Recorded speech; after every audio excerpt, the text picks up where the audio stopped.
नमस्कार दोस्तों, आज हम बात करेंगे न्यूज़पेपर से सीधे कुछ फैक्ट्स के बारे में 16 जुलाई के। पहला फैक्ट है कि एससीओ की पहली सांस्कृतिक राजधानी वाराणसी होगी। तो ये आपको पता होनी चाहिए कि पहली सांस्कृतिक राजधानी एससीओ की कौन सी होगी? वाराणसी। तो ये क्या होगी? सांस्कृतिक और पर्यटन राजधानी होगी। ये किसने कहा? एससीओ के महासचिव ने इसकी जानकारी कल दी है, झांग मिंग ने। और उन्होंने ये भी कहा है कि पवित्र शहर जो है वाराणसी सदियों से भारत की संस्कृति व परंपराओं को प्रदर्शित करता रहा है। फिर मिंग ने यह भी कहा है कि सदस्य देशों से बारी बारी से राजधानी चुनी जाएगी। फिर ये 8 सदस्यीय ग्रुप है एससीओ। तो इसमें क्या होगा कि इस पहल के थ्रू ये करना क्या चाहते हैं कि लोगों से लोगों के बीच संपर्क बढ़े और पर्यटन को बढ़ावा मिले। तो ये फैसला लागू कब से होगा? उज्बेकिस्तान के समरकंद में 15 से 16 सितंबर को एक शिखर सम्मेलन होगा, उसके बाद से लागू हो जाएगा।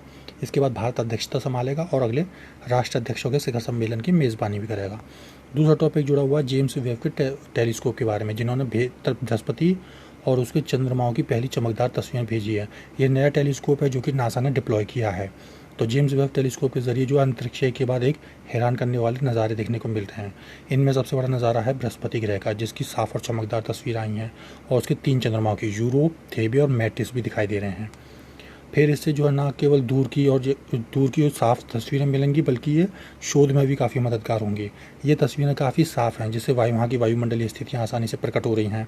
तस्वीरों में ग्रह के बादल, लाल धब्बे और कुछ मंद छल्ले भी कैद हुए हैं। तीसरा टॉपिक किससे जुड़ा हुआ है? तीसरा टॉपिक है कि सऊदी अरब पहुँचे हैं जो बाइडन, लेकिन युवराज से वहाँ के मोहब्बत से हाथ नहीं मिलाया उन्होंने। तुर्की के इस्तांबुल में क्या हुआ था कि दूतावास के भीतर एक पत्रकार जमाल खशोगी काफ़ी पहले हत्या कर दी गई थी। इसके बाद सऊदी अरब को दुनिया में अलग थलग करने की बात जो बाइडन ने ही कही थी। लेकिन अब जो बाइडन जो है सऊदी अरब की यात्रा पर है, तो उन्होंने क्या करा था, युवराज मोहम्मद बिन सलमान से उनकी मुलाकात तो हुई, लेकिन उन्होंने हाथ नहीं मिलाया। उन्होंने केवल मुट्ठियाँ टकरा के जो है काम चला लिया। लेकिन इससे पहले ये इसराइल की यात्रा के दौरान गए थे, तो वहाँ के इसराइल के पूर्व प्रधानमंत्री बेंजामिन नेतन्याहू से हाथ मिलाते हुए दिख रहे थे। इनका मेन काम क्या था? जो बाइडन क्यों पहुंचे थे इस यात्रा पर? इनका मेन काम था क्रूड ऑयल।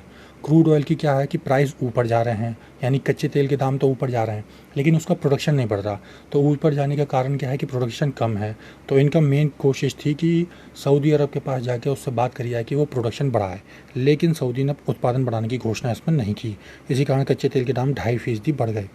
फिर सऊदी ने एक और उससे बढ़िया फैसला लिया है कि अब उसने अपने जो है क्या कहते हैं हवाई क्षेत्र से कि इजराइल की विमानों को उड़ने की इजाज़त दे दी है, क्योंकि ये पहले प्रतिबंध लग रहे थे। यह सऊदी के हवाई क्षेत्र में इजराइल की उड़ानों के प्रवेश पर लंबे समय से जो लगे प्रतिबंध थे उसका अंत हो गया है।